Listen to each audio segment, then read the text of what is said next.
Hello guys, today is Jersey Day. Kung nagkaplano kayong magpagawa ng uniform nyo para sa inyong team, meron akong tatlong important tips na i-share sa inyo. Ready na ba kayo? Let's go! Yun.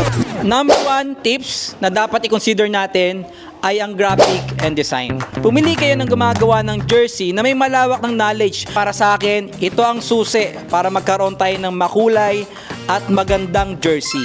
Dapat may experience na sila sa pagla-layout at theory of colors. Nakakatulong ang pagsilip sa kanilang portfolio, website, or kaya ang Facebook page para makita nyo ang kanilang quality. Dapat accurate ang ginagamit nilang mockups dahil marami nang nabiktima ng magandang mockups pero pangit sa actual. Number 2 na tips na dapat mo i-consider kapag magpapagawa ka ng jersey, walang iba kundi ang craftsmanship, sewing skills. Para sa akin, baliwala ang magandang layout kapag hindi ito na isabuhay ng isang skilled sewer.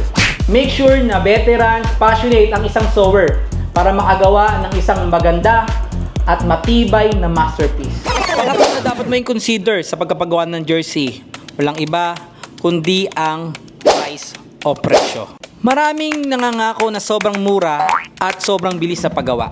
Pero nako-compromise ang materials at production process. Ang sobrang baba ng presyo ay kadalasang may kapalit na kalidad.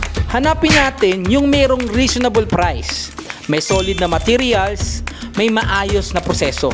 Makakatulong ang pagsilip sa kanilang mga online shop na mayroong mataas na rating at magandang review. Tingnan nyo rin ang kanilang mga Facebook page. Maganda ang makita natin ay ang mga actual picture nito. The LMT Sportswear have been in the game for almost a decade.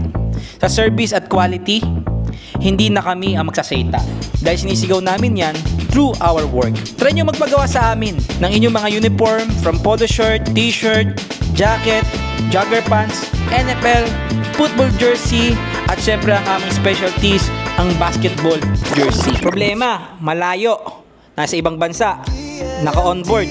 Message nyo lang kami dito sa aming page. Kami nang bahala sa jersey nyo.